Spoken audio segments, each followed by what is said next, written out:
La presentación de esta obra, de este libro, denominada La Española.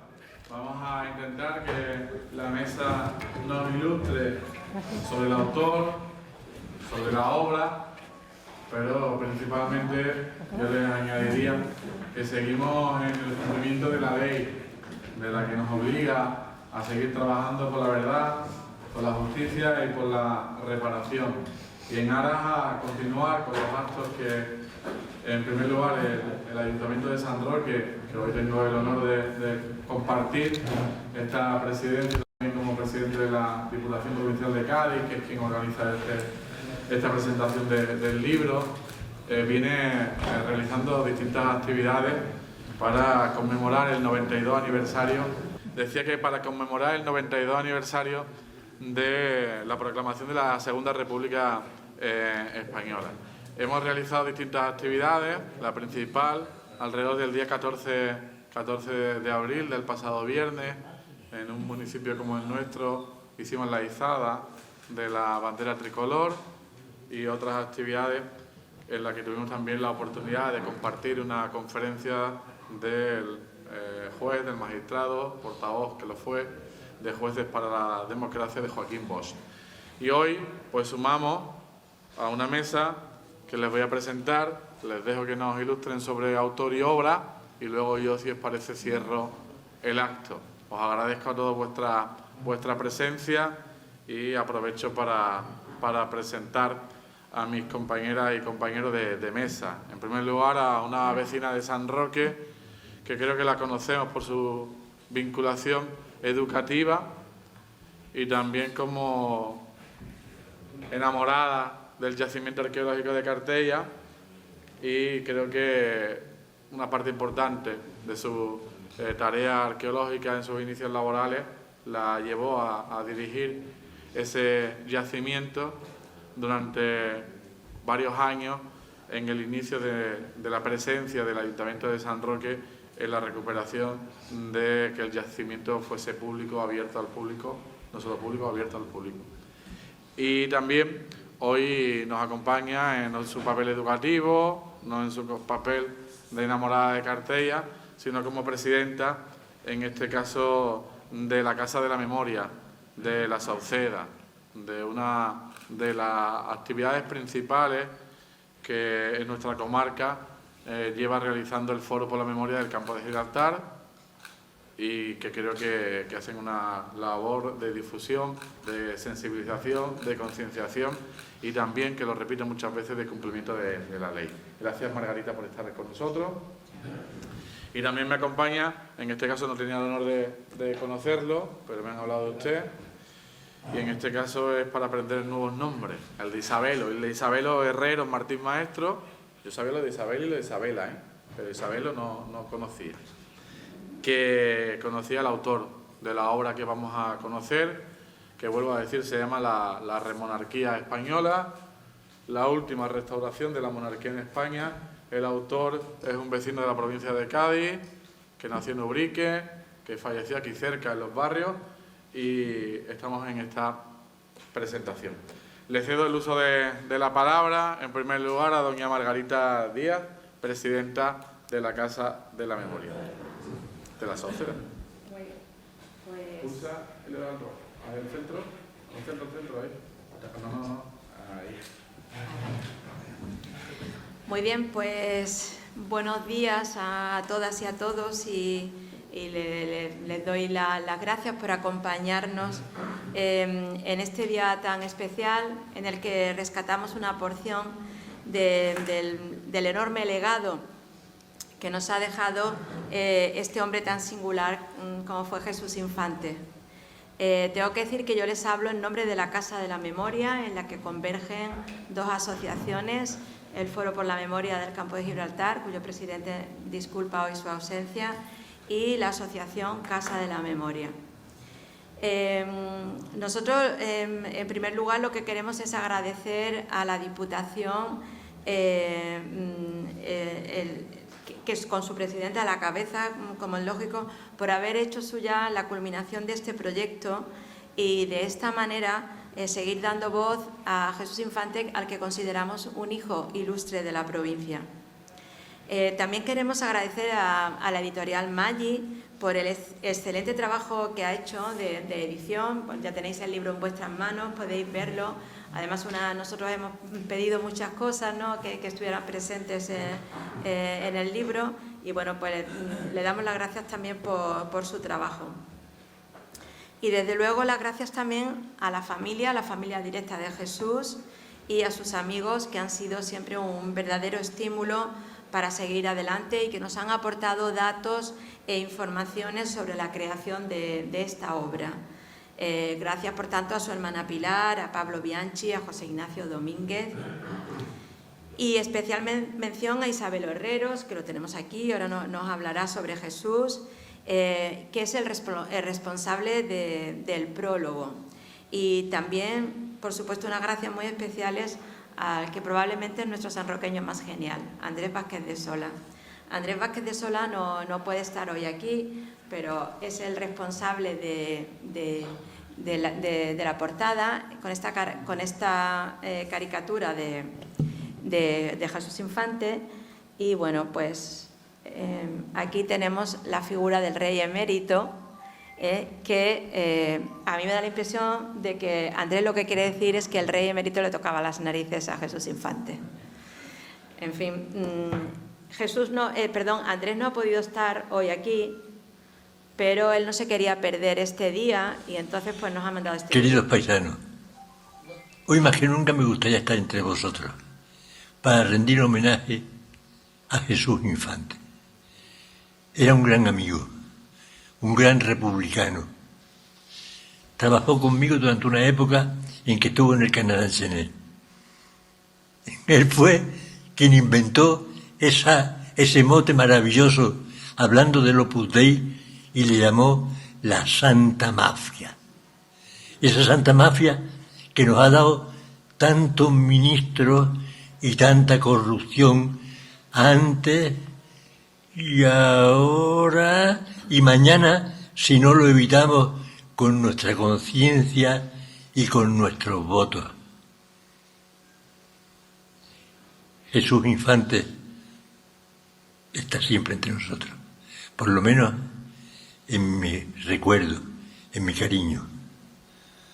Un abrazo a todos.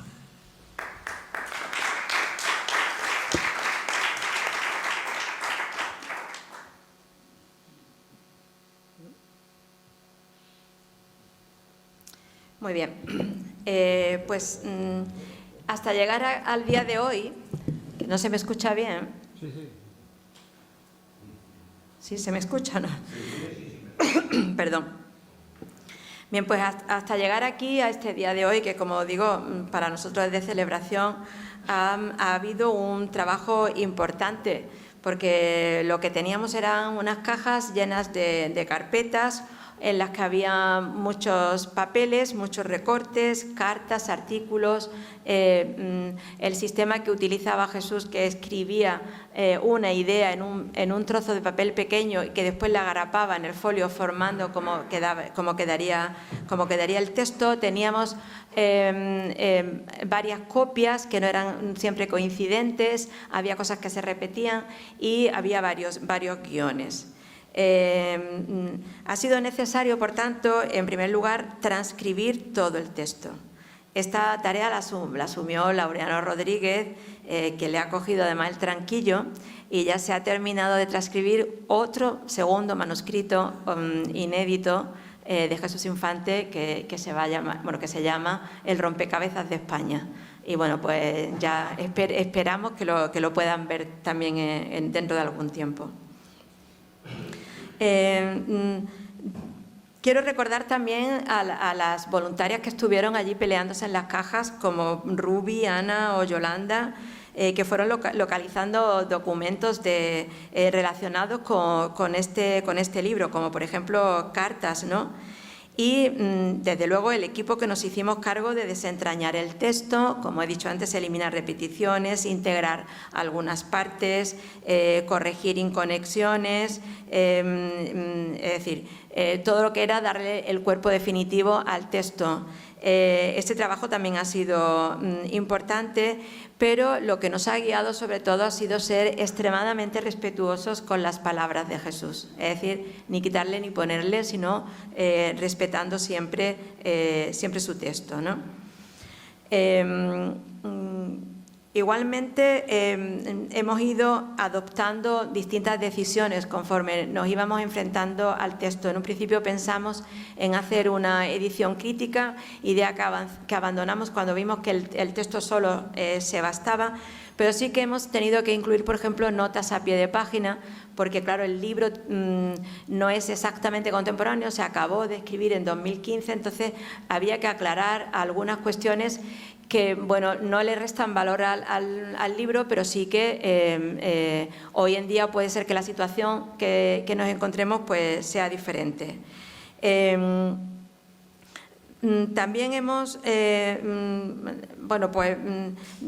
desglosado la numerosa bibliografía a la que alude Jesús Infante, la bibliografía que él utilizó para documentarse, y bueno, sabemos que detrás del libro también hubo una extraordinaria documentación, porque Jesús Infante cualquier cosa que decía estaba totalmente basada en fuentes primarias. Él no se inventaba los contenidos, ¿no? Él lo comprobaba todo y así sabemos que tuvo que haber ese material, pero no lo tenemos.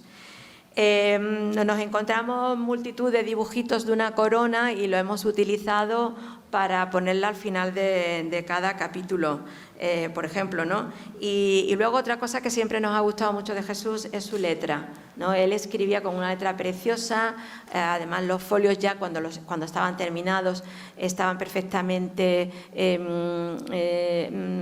con los márgenes, con todo estupendo, y entonces pues se nos ocurrió incluir en la contraportada un fragmento de uno de las hojas del libro, ¿no?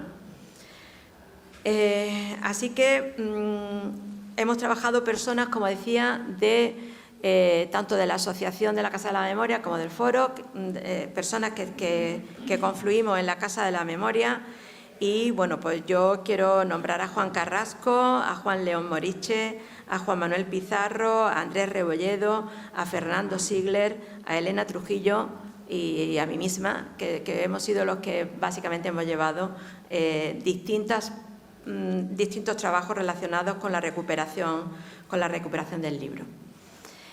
Y entrando ya en materia de qué es lo que nos encontramos en el libro, qué es lo que nos ofrece este volumen, pues es un recorrido por los principales acontecimientos que están relacionados con la vuelta de la monarquía a España, una decisión que se vio consagrada en la legislación franquista con la aprobación de la Ley de Sucesión en la Jefatura del Estado en 1947, lo que significó en la práctica que España volviera a ser un reino.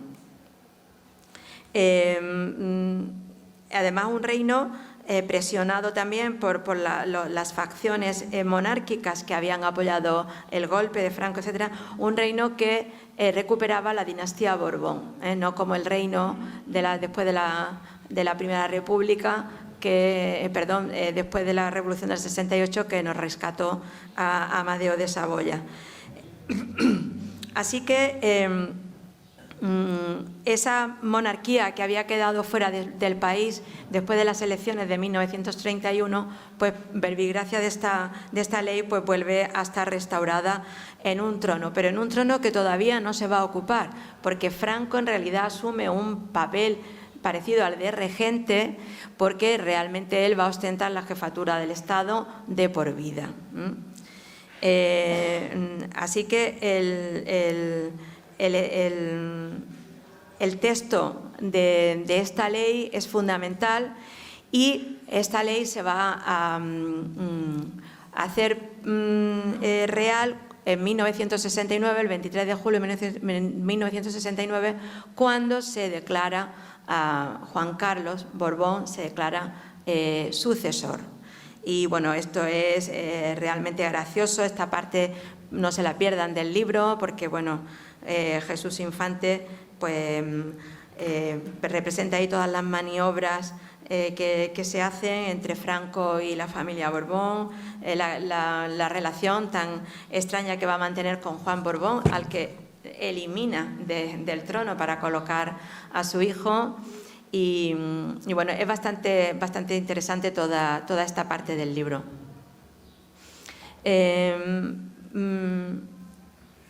Le presta atención, por tanto, a lo que se llamó la Operación Salmón, que consistió precisamente en eso, en esperar a ver a quién era el sucesor que iba a ocupar nuevamente el trono cuando Franco muriera. La escena del 23 de julio de 1969, Jesús Infante la describe de la siguiente manera. Dice, en el gallinero de las cortes franquistas, lo llama el gallinero, dice, de rodillas, como los cruzades del medievo y con la mano derecha sobre los santos evangelios de la Iglesia Católica, juró Juan Carlos como príncipe de España. Después él recoge el discurso que pronunció directamente Juan Carlos en ese momento, y yo también quiero recordarles, porque me parece interesante, que la elección de Juan Carlos, bueno, se debía también a un modelo, un perfil, mejor dicho, que tenía que obedecer a los siguientes criterios. Debía ser una persona de estirpe regia, obviamente varón, español, haber cumplido los 30 años, profesar la religión católica, poseer las cualidades necesarias para el desempeño de su alta misión y jurar las leyes fundamentales, así como lealtad a los principios del movimiento nacional. Esto, por tanto, le lleva a asegurar a Jesús Infante, en otro párrafo, pues lo expone con claridad, dice, nunca se podrán borrar los orígenes franquistas de la monarquía restaurada española, por ser una dictadura militar en la que se hablaba o actuaba con descarada ostentación de sus atropellos, sin pudor ni respeto en los derechos humanos desde sus orígenes truculentos. Esto, como digo, él lo hace demostrándolo con documentos y demostrándolo con datos fidedignos, ¿no? Otro de los episodios en los que el libro se centra es el relacionado con el 23F. Aparte de un exhaustivo relato de los hechos, aportando pruebas, como digo, que de ninguna de las maneras exoneran al entonces jefe de Estado, Juan Carlos I, y desde luego a algunos de sus más cercanos colaboradores, como fue el caso de uno de los principales inculpados, el general Armada, pues Jesús recoge una numerosa relación de comentarios y de personas del mundo periodístico, del mundo de la literatura, del mundo cultural, y esa parte también es realmente interesante. Analizan el golpe del 23F y esa oscura figura que nunca se ha sabido muy bien, que era el elefante blanco. Y bueno, pues este episodio, que nos podría dejar un poco obsoleto el libro de Jesús, pues como recientemente, en 2022, se aprobó la Ley de Secretos de Estado y que nos va a mantener oculto todavía esos documentos por algún tiempo, pues hacen que las investigaciones de Jesús y la información que Jesús aporta pues sean totalmente actuales, es decir, no hayan sido superadas por nuevas investigaciones. También encontramos capítulos dedicados a un asunto muy delicado, como es el del Sáhara. Ya saben, un tema recurrente que nunca terminamos tampoco de cerrar en la historia reciente de España, que hoy en día pues sigue teniendo flecos inaceptables en una sociedad de progreso como se supone que es la nuestra. Y en todos estos capítulos finales ya él concluye con los momentos iniciales del reinado de Juan Carlos I, dando comienzo a un periodo que Jesús Infante lo denomina la transición de nunca acabar. Obviamente él sabe de primera mano, y así lo expone, que el franquismo no acabó con la muerte del dictador y que instituciones como la judicatura, el ejército, los cuerpos de seguridad del Estado, sin olvidarnos obviamente de las grandes fortunas y de los hombres del régimen, no abrazaron las libertades, ni respetaron los derechos humanos, ni adoptaron la democracia el 21 de noviembre de 1975, una vez que se murió el dictador y, si me apuran, incluso una generación después tampoco. En resumen, estamos ante un libro valiente, riguroso, un libro de denuncia que es un ensayo histórico. Yo lo clasificaría sin ningún género de dudas como un libro de historia, ya que se apoya en testimonios, en documentos y en fuentes, y en el que el autor, siguiendo su estilo, expone hechos fidedignos, no son opiniones, aunque se puede ver qué es lo que él opina, pero lo que él expone son hechos. Y todo ello expresado con su maestría en el manejo de una literatura fluida, llena de agudeza y de sarcasmo, lo que permite una lectura continuada, que prácticamente no te permiten el descanso, y que acontecimientos tan lastimosos y trascendentales para nuestro país pues nos permite que podamos verlo desde un lado crítico y, como digo, no exento de una cierta sorna. Y nosotros, pues nada, esperamos que aprendan, porque de este libro se aprende, y que disfruten, porque también se disfruta mucho de él, de sus contenidos y, por tanto, de la figura de nuestro admirado Jesús, que nos sigue aportando luz y esclareciendo las sombras que aún nos ocultan la verdad de nuestro pasado. Muchísimas gracias.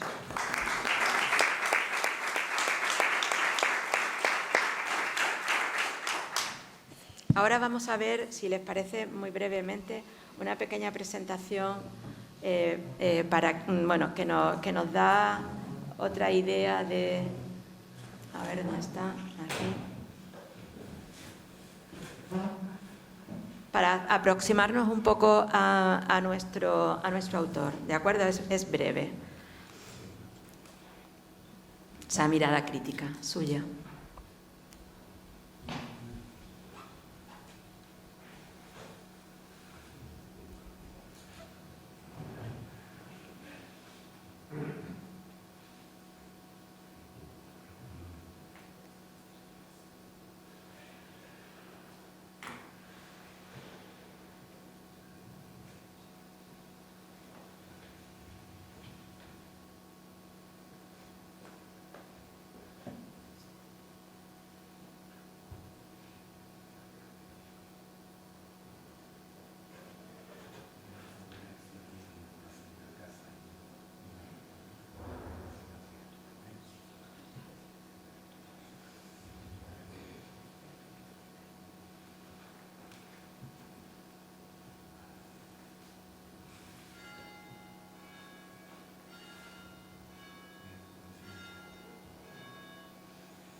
Muchas gracias. ¿Listo? No sé si va a tener sonido. Bueno, decía al principio, también nos acompaña en este caso el presidente de la Fundación Manuel Azaña, y a él le cedemos el uso de la palabra. Isabelo, tuyo es el turno.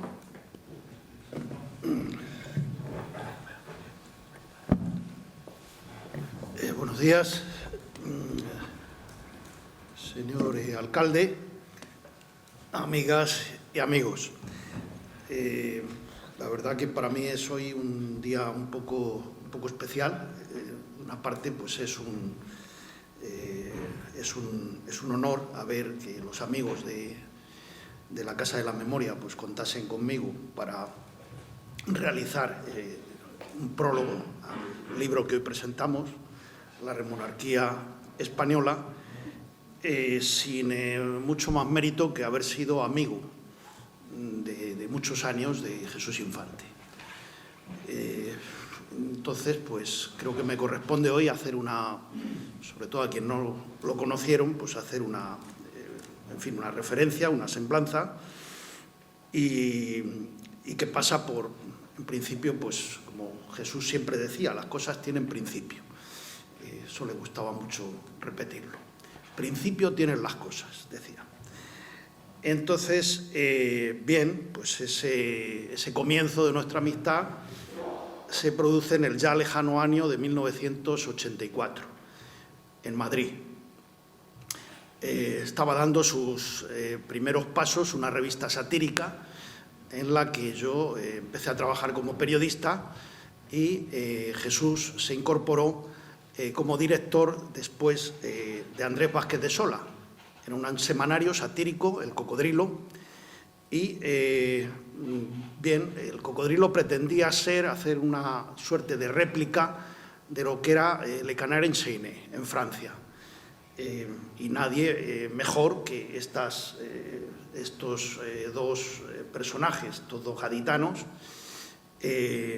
Andrés Vázquez de Sola y Jesús Infante. La verdad que tanto en el diseño como en los contenidos, aunque no fue muy extenso el tiempo que duraron al frente del Cocodrilo, pero marcaron una impronta, una forma de hacer periodismo muy distinta de lo que se conocía en ese momento, donde se mezclaba la sátira con la publicación de reportajes, de denuncia, y entonces, bien, y con en fin, un poco la idea de estar siempre frente al poder, pero desde la sátira, que en fin, que tiene unas posibilidades que la prensa seria no tiene. Y me contaban, tanto Andrés Vázquez de Sola como Jesús, que en el periódico en el que habían trabajado, en el semanario que todavía al día de hoy se sigue publicando en Francia, Le Canard enchaîné, cuando gobernaba la izquierda, pasaban a hacerse cargo de la dirección y de todo esto los redactores, incluso algún director, escorados un poco más hacia la derecha. Y cuando gobernaba la derecha, pasaban a hacerse cargo del semanario los redactores y, en fin, y dibujantes más escorados a la izquierda. Bien, la verdad que el contexto político en el que nos movíamos en aquellos años, donde hay que avanzar que nunca la clase política española pues, ha tenido mucho sentido del humor. Y bueno, pues al día de hoy a los hechos me remito, no hay una gran profusión de prensa satírica. Pero bueno, tratamos de abrirnos camino en aquel contexto. La empresa editora era una empresa ya veterana, era la empresa que todavía editaba el semanario El Caso, un semanario de sucesos, y también había editado Sábado Gráfico, un semanario en el que habían colaborado pues, desde José Bergamín, Antonio Gala, en fin, una serie y era un semanario que había sido antifranquista. El dueño era un personaje maravilloso, Eugenio Suárez, con el que bueno, pues era fácil hacer amistad y bueno, pues al margen de que pronto tuvo Jesús pues alguna discrepancia, pero al cabo del tiempo pues volvieron a ser muy amigos, porque yo creo que la cordialidad o el espíritu liberal de los dos pues así lo requería. La personalidad de Jesús no es difícil de encasillar. Era una persona pues, que tenía, efectivamente, se le puede encasillar políticamente como un republicano, pero con una veta anarquista, también muy arraigada. De hecho, él tuvo en los años de la transición en Madrid, a su vuelta del exilio, tuvo una relación fluida con la CNT, en fin, tenía ahí muchos amigos. Al mismo tiempo que tenía, sobre todo por cuestión generacional, muchos amigos que en el momento en el que iniciamos la andadura del Cocodrilo, año 84, 85, por aquellas fechas y luego también años después, tenía muchos amigos que estaban en puestos de cierta importancia en el gobierno, secretarios de Estado, directores generales, y con los que seguía teniendo una relación muy cordial. Como tenía amigos también en el ámbito de la aristocracia, en fin, con marqueses y todo este tipo, de los que había conseguido, al margen de ponerles a caldo en algún libro, pues había conseguido ser amigo suyo. O sea, así era Jesús, era una persona podía ser muy entrañable sin ajurar en ningún momento de sus valores y de sus principios. Era la España en aquellos años que se debatía en torno a todo lo que, en fin, estábamos en los preliminares de lo que fue el referéndum de la OTAN, donde Jesús pues también tuvo una posición muy combativa con otros amigos suyos, ¿no? Era la España de la complicada, aunque estábamos en la fase de incorporación a Europa, algo que Jesús era un europeísta convencido, pero aquella incorporación pues tenía pues dejó pues algunos cadáveres por medio, vamos, hablando un poco metafóricamente, ¿no? Como fue con toda la reconversión industrial y todo el proceso aquel que hubo. Era la España donde, bueno, pues con aplauso de Jesús se desmantelaba Rumasa, en fin, y todo un emporio que él conocía muy bien. Era la España que todavía sufría, aunque era algo anterior, los efectos de la colza, ¿no? De aquel envenenamiento masivo. Aquello es importante también en la vida periodística de Jesús. En esa época colaboraba en Interview, en aquellos preliminares, en aquella época de la transición. Publicó algunos reportajes en torno a este asunto y a otros muchos, y aquello le marcó también en su defensa, luego posterior, al cabo de los años, también en Bruselas, del aceite, de los aceites de oliva andaluces, fundamentalmente.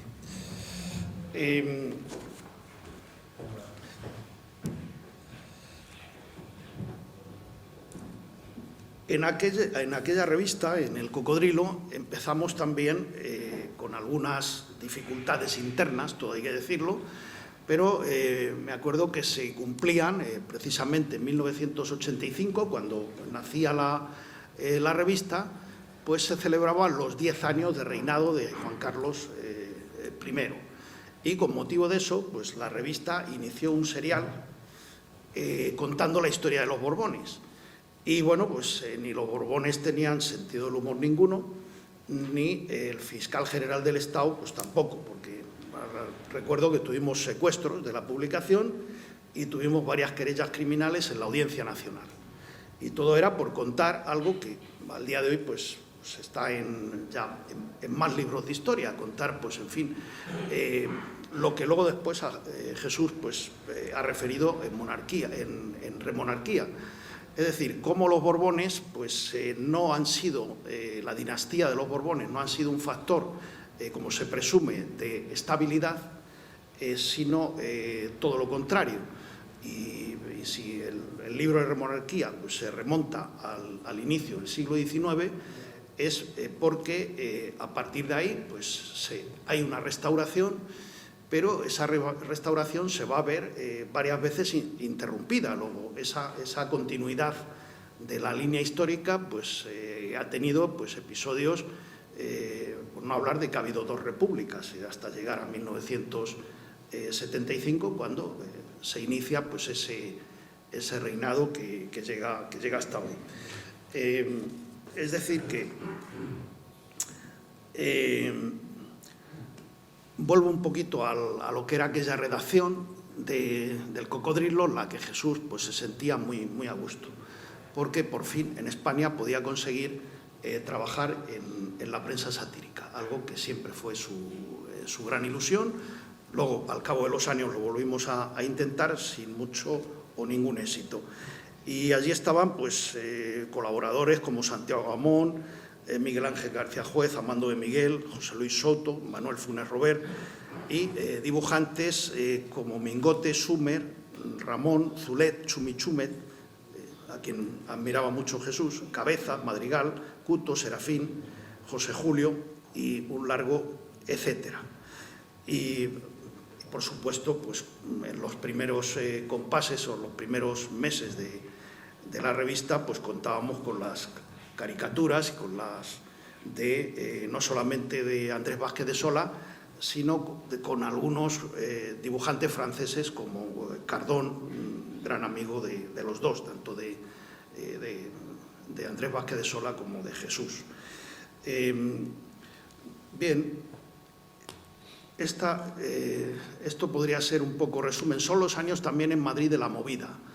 Yo me acuerdo que nos conocimos, el día que nos conocimos, Jesús era una persona con la que era muy fácil entablar conversación, y pues no sé, pues yo creo que el mismo día ya estábamos tomando cañas y bueno, pues viviendo por ahí, por en fin, eran los años de la movida madrileña a la que fustigábamos y castigábamos mucho desde la revista El Cocodrilo, porque nos parecía que aquello no tenía nada que ver con una vanguardia artística o literaria. Nunca una vanguardia fue subvencionada por el Estado, como lo era la movida madrileña, en particular por el Ayuntamiento de Madrid. De manera que éramos muy críticos con aquello, pero lo cierto es que por las noches nos movíamos por aquellos lugares, pero donde no había todo eso que se ha contado después. Había sitios donde cenar, donde, en fin, donde divertirse, donde ir a bailar, etcétera, pero no había todo eso que se ha mitificado después con todo aquello. Esa etapa, pues podemos decir que acaba más o menos hacia 1900 de ir y venir.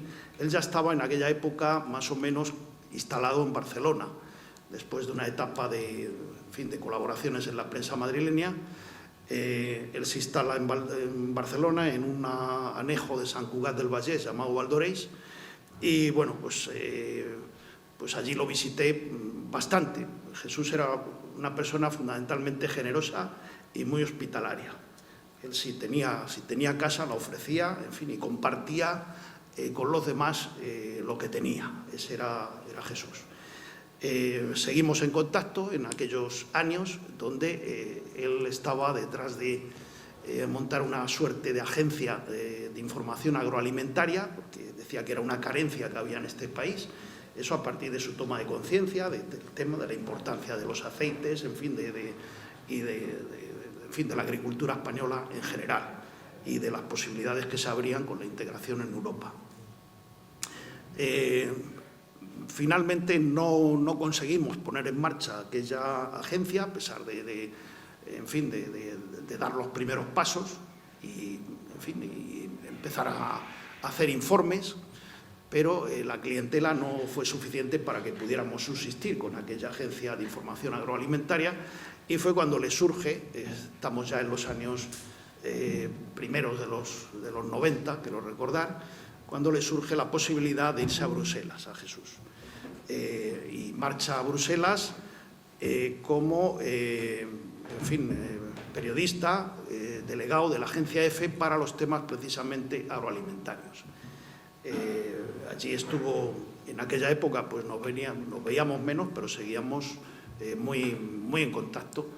Y bueno, esa fue una etapa muy interesante desde el punto de vista periodístico para Jesús, pero él seguía echando de menos un semanario satírico, y cada vez que nos veíamos pues hacíamos proyectos para ver de ponerlo en marcha, y como seguimos haciéndolo pues a través, cuando ya después de la etapa de Bruselas se instala aquí en Allanterra, en la que se conoce pegado a Zahara, o Zahara, no sé cómo se quiera entender, porque no pertenece propiamente a Zahara. Zahara además es una entidad local menor, como saben ustedes mejor que yo. De la etapa de Barcelona, destacar que él se le acrecentó esa apuesta por la prensa satírica, aunque, como digo, no pudo ser posible, porque en aquel polo donde vivía, aquella urbanización, pues resulta que vivían la mayoría de los dibujantes de la prensa esta, de los semanarios estos un poco irreverentes que se daban en aquella época, como el Víbora, Makoki y todos aquellos dibujantes, o el personaje de Only You, que era un poco el teórico de toda de aquel movimiento. Bien, entonces termino con alguna referencia al libro. Entonces, efectivamente, como decía, Remonarquía española, pues tiene que ver con esa mirada vitriólica de Jesús a la historia de España, y en particular pues a la dinastía de los Borbones, y a ese periodo también de la transición que él llamaba de nunca acabar. Y,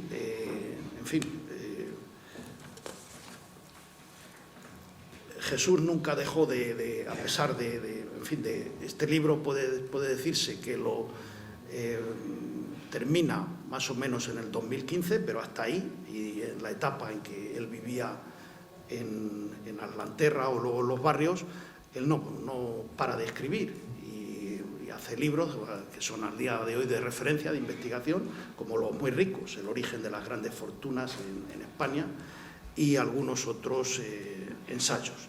De manera que sin olvidar lo que fue el inicio de su andadura en el ámbito de los libros, es decir, la prodigiosa aventura del Opus Dei, La Santa Mafia, publicado en 1970, cuando Jesús es un veinteañero, tiene 26 años, cuando aparece el libro de La Santa Mafia. De manera que es un libro que se convirtió en un bestseller y que, en fin, fue el sustento económico de la editorial Ruedo Ibérico durante bastantes años, aunque estaba prohibido en España, pero llegaba por diversos canales. De manera que esto es un poco resumen de esa andadura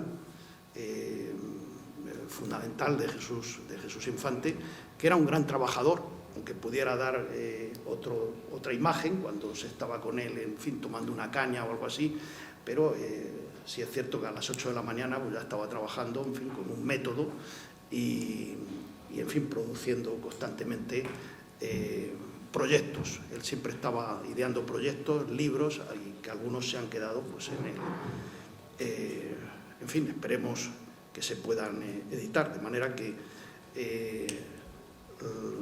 el libro que presentamos hoy, La Remonarquía Española, se puede decir que es uno de sus últimos proyectos. Por suerte lo podemos presentar hoy, y invito vivamente a que se lea el libro, porque tiene mucha actualidad por todo lo que se ha conocido después del origen, de la fortuna de los Borbones y en particular de Juan Carlos I, de manera que tiene muchísima y rabiosa, yo diría, actualidad. Y no entretengo más, señor alcalde. Muy bien.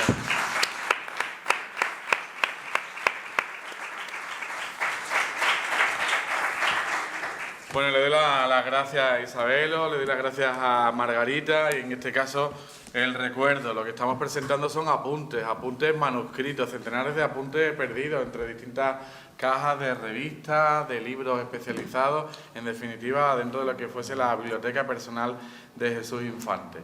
Trabajo arduo el que han realizado los miembros de la Casa de la Memoria. Entiendo que la presidenta habrá tenido una tarea de conjunción de toda esa documentación para que finalmente tengamos esta obra póstuma, pero que va a estar a disposición de todas y todas las que cumplimos con ese reto de seguir avanzando en verdad, en justicia y en reparación.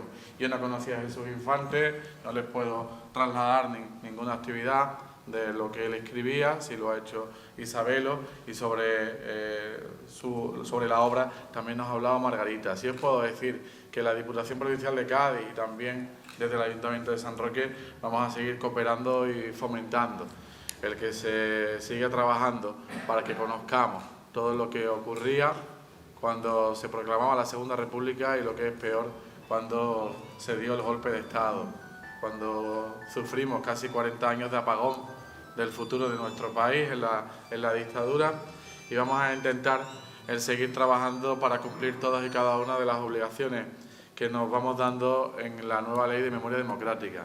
Creo que tenemos un año positivo, así lo trasladaba en la pasada intervención del pasado viernes, un año muy positivo para todas las personas memorialistas. Creo que hay que aplaudir y reconocer, en primer lugar, la aprobación de una nueva Ley de Memoria Democrática en soberanía popular, en la sede de la soberanía popular, en el Congreso de los Diputados. Creo que es importante el que hayamos acordado el que el 31 de octubre sea el Día Nacional, yo diría internacional, pero será el Día Nacional, en el que conmemoremos qué ocurrió para que no vuelva a suceder, para que no vuelva a ocurrir. Creo que desde la educación, desde la sensibilización de todos los jóvenes que tienen más lejana ese episodio negro de nuestra tierra, es importante que todas las administraciones cooperen y colaboren. Creo que hay algunas cuestiones, he dicho 3 positivas, una es la ley, otras 2 son cuestiones que algunos denominarán como simbólicas, pero que para mí son muy importantes. Una, por supuesto, es a nivel nacional, que es la salida de los restos del dictador del Valle de los Caídos, que ha sido una operación larga, difícil, compleja, en la que ha habido que romper con mucho de lo que nos dijo Joaquín Bosch aquí en este mismo foro el pasado viernes, de los herederos del franquismo, que muchos de ellos aún copan muchas instituciones, copan muchas administraciones, y no quiero decir nada de algunas entidades próximas a la justicia, a la dirección de la justicia, y por tanto fue muy complejo. Igual que el tercer hito en Andalucía, y para las andaluces y andaluces fue muy importante que el Queipo de Llana abandonara, forzado por cumplir la ley, en compañía de su familia, a unas horas intempestivas de la madrugada, pero que saliese del lugar de homenaje junto a la Macarena. Creo que se van avanzando, vamos consiguiendo cada vez más pasos, y desde el servicio de memoria democrática o de memoria histórica y democrática que dirige mi compañera Lucía Trujillo en la Diputación Provincial de Cádiz, desde los servicios municipales como el que en el caso de San Roque la Delegación de Cultura trabaja también en memoria democrática bajo la dirección de Ana Ruiz. Vamos a seguir cooperando todas las administraciones. Invito a los 45 ayuntamientos democráticos de la provincia, subrayo lo de democrático porque la democracia es que impere la ley y por tanto está establecida no para que una parte de los gobiernos de un color sigan los principios de la ley, sino que los sigamos los 45 municipios, y así también lo hará la Diputación Provincial de Cádiz. Muchas gracias a todos por vuestra asistencia, gracias Margarita, gracias Isabelo, y os lleváis hasta un ejemplar. Gracias a todos por asistir. Buenas tardes.